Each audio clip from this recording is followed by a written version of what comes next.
Just when we thought we'd get some separation at the top of the college basketball world, we get some chaos. Kansas loses 2 in a row, then Houston stunned by unranked Temple. So let's take a look at the latest AP poll now. Purdue is the new number 1, Alabama up to number 2. Houston drops out of the top spot to number 3. Tennessee jumping 5 spots into the top 4, and Kansas falling 7 spots after a 2-game losing streak. That it's first in conference play since 2013.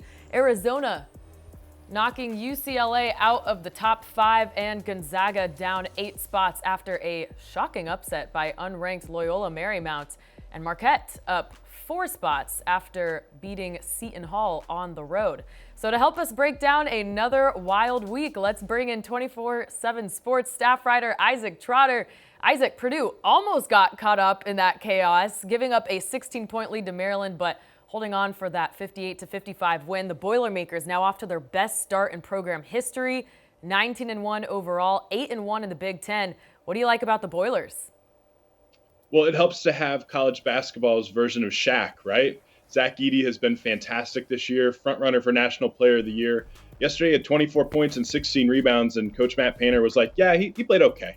And that just kind of shows where he's at right now, and he's just at a completely different level. There's no answer for him on the floor. When he's out there, Purdue is an elite team. Now, when he's off the floor, Purdue dips down and is very mediocre, and we saw that a little bit yesterday against Maryland. There's stretches where you can kind of go after this Purdue team, but when he's on the floor and he's getting the ball inside, there's not much you can do. And this is a Purdue team that's playing defense at a much higher level this year. You know, they lost Jaden Ivey, a lottery pick. They lost some veterans, but this young team really defends, and they really give Zach Edey the basketball as much as he can, and he has been riding. Like, he's just been so good for them this year all season long, and they'll just ride him all the season. And, you know, I've joked often that I felt like Purdue could be like 27-1, and I'd still be like, are they that good? But they keep proving me wrong. Every single game, they come out and find a way to win late. And this is a team that is definitely the best team in the Big Ten. They're definitely slated for a number 1 seed, and they're a deserving number 1 in the country right now. All right, right below them, Alabama has won its 7 conference games by double digits. And after beating Missouri by 21 points, Tigers coach Dennis Gates called Bama the number 1 team in the country. So the AP poll doesn't agree with him just yet. But how dangerous is this Bama team? I'm with Dennis Gates. If I was voting, I'd have Alabama number 1 too.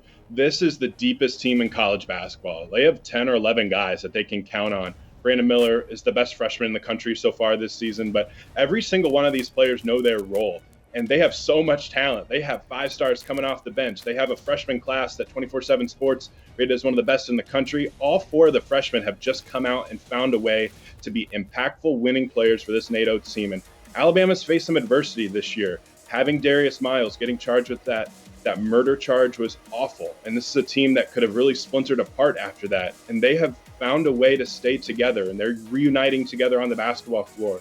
And they're finding a way to reach their ceiling despite all of the tragedy going along with this program. So I expect this Alabama team to be in the mix for the SEC crown. I think this is the best team in the SEC, deepest team, toughest team. Even though they're young, they have a chance to be really, really special. And I think they can get better too.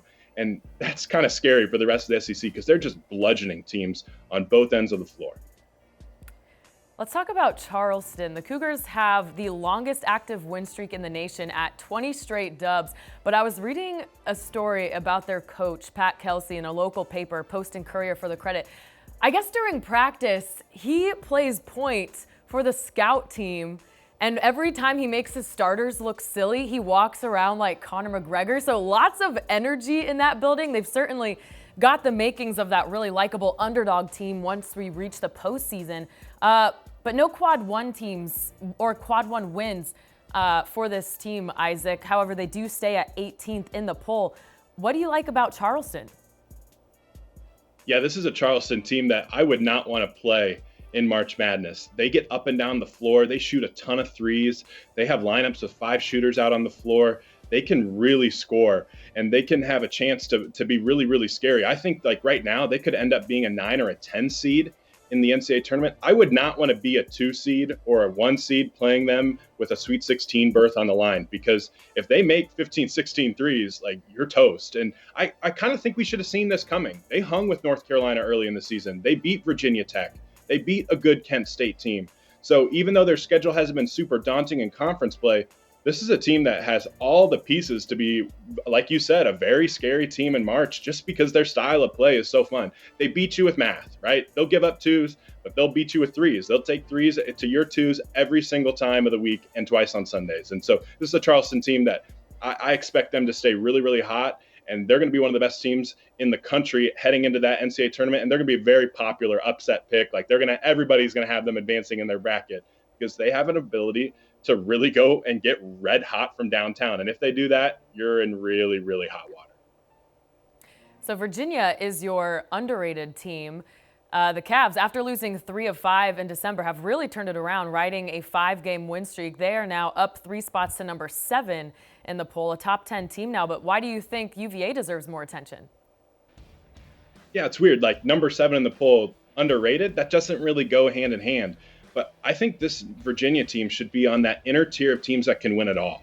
And that is a team that has like one of the highest floors in the country. Like there's a lot of parity throughout college basketball, but Virginia's in every game because they defend and they have a lot of veteran guys on the offensive end.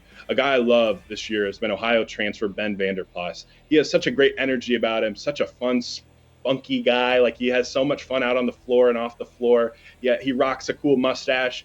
And then he gets out on the floor as a baller for them. He can play the 5, he can play the 4, he can play the 3. He guards multiple positions. He's a great shooter, and he's really brought this team together. And so you know about Virginia's defense. You know about their perimeter defense with Kihei Clark, Reese Beekman. They have those guys. Like we know those names.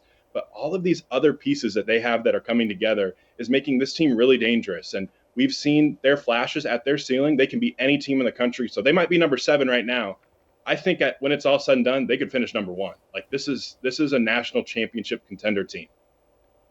All right, well, things can change quickly in this sport. Just last week, we were heaping all the praise on Clemson for their historical start to the season in terms of program history.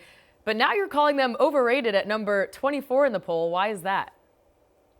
Yeah, I think when you're a top 25 team, you expect to potentially like flirt with a 4 seed, maybe a 5 seed. I don't think their resume is that of a 4 or 5 seed. This is closer to a 9 or a 10. So that's kind of the only real reason why they're overrated in this exercise. I do think this is a Clemson team that's tough. They're physical. They found a really good style of play that they like that best suits them. They're getting the most out of their best players. But guard play wins in March. And Clemson's guards leave a lot to be desired sometimes. And so I'm just interested to see how this team will play against some elite competition once we get to the NCAA tournament. And it really depends on their draw. But sometimes they can go out with lineups where you don't have to necessarily guard a couple guys on the floor. That kind of concerns me a little bit. When you're going to go up against teams where you have 5 different players that can go get 20, I don't know if Clemson necessarily has that. And their guard play needs to improve. And it can, but it needs to improve if Clemson wants to make a serious run for the ACC crown. And then in the NCAA tournament, if they want a Sweet 16 run or beyond. But it's still a really good team. But I'm just not sure they're at like that elite tier quite yet. All right, thank you, Isaac. And for more college basketball analysis and news throughout the season, make sure to like this video and subscribe to the 24/7 Sports YouTube channel.